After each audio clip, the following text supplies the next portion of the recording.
And now it's my honor and my pleasure to introduce pe excelența sa, Alfredo Maria Durante Mangoni, ambasador al Italiei în România. Your Excellency, the floor is yours. Thank you very much. I would like to take the opportunity to thank the organizers of this important symposium to share Italy's thoughts and views about post-pandemic world and build back better. As a matter of fact, COVID-19 pandemic has made clear to our people and societies that their daily lives is more and more affected by the international dimension. And the question is if we are ready to afford unexpected scenarios, facing sometimes dramatic choices between life and death, between health and economy. So the pandemic has fueled the designing of a new international paradigms and shows the need to reflect on the risk assessment systems to build upon in order to better manage the future scenarios. We are called to nurture our resilience and improve the preparedness in the medium and long term, because we have seen that unpreparedness has terrible costs. Globalization has brought about growing interdependence, but also growing competition among systems and sets of values. It is key to be aware of the need to face jointly these challenges in light of unpredictable frameworks. That is why it is important to relaunch an effective multilateralism inspired to a rules-based international order and keep a broad vision about the nexus between nature and economy, climate and security, technology and society. And these are probably the most defining features of our time. The climate crisis is deeply connected to the economy and security. At the same time, technology shapes societies and vice versa.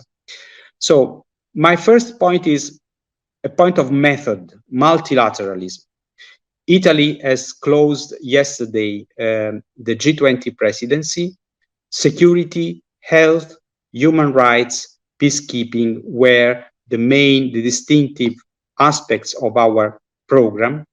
And what we reached at the end of our work this year, that multilateral dialogue is crucial to deliver on the objectives that Italy has considered as priorities for a successful outcome of the Rome summit. A strong and effective fight against the COVID pandemic, a more equitable and economic recovery, namely through the agreement on the global minimum tax on multinational companies, and on top of that, a shared environmental policy aimed at increasing the prospects of success of COP26 opening today in Glasgow by an accurate co-management between UK and Italy. So about the fight against COVID-19, we are very close to meeting the WHO's target of vaccinating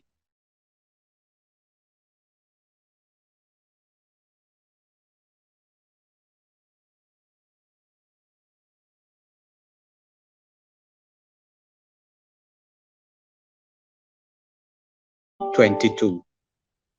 I believe that these targets are very important and significant also for the experience of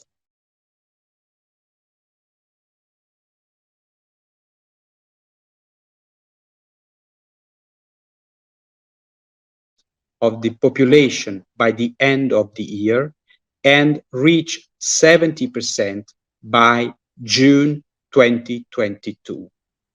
As G20 presidency, Italy has worked to promote a more equitable economic recovery. The Global Health Summit in Rome last May saw countries and companies make generous vaccine pledges for poorer countries. We must make sure we honor these commitments now.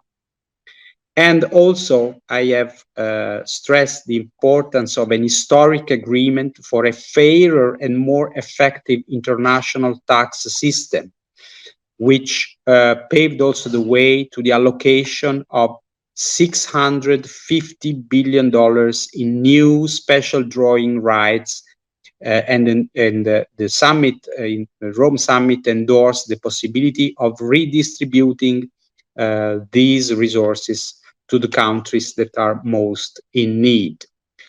Many of our countries also within European Union, this is the case of Romania as well as of Italy, have launched recovery plans to boost growth, reduce inequalities, promote sustainability. So our countries, Romania and Italy, are called to develop a new economic model, promoting innovation, sustainability, and modernizing our economies. We know that the pandemic took a heavy toll on small and medium-sized enterprises, and that's why the G20 summit have agreed to help SMEs become more competitive and reap the full benefits of digitalization. Italy's G20 presidency has also endorsed the Global Partnership for Financial Inclusion to promote the use of digital tools and protect SMEs. Another point that we have developed in the framework of the G20 is the women's empowerment. We hosted an important ministerial conference in Santa Margherita Ligure because we know that there can be no rapid, fair, and sustainable recovery if we forget half of the world. So the Italian presidency was instrumental in stepping up G20 commitment to counter gender inequality in the workforce, promote female leadership, and remove all barriers to women's full participation in the labor market, in our societies and economies. And I believe this is also a matter that can be of great interest to Romania, to the modernization of Romanian economy. The pandemic crisis is still challenging our societies and our economies. And let me stress one point that is very important also for my previous experience. We know that corruption is a global pandemic as well.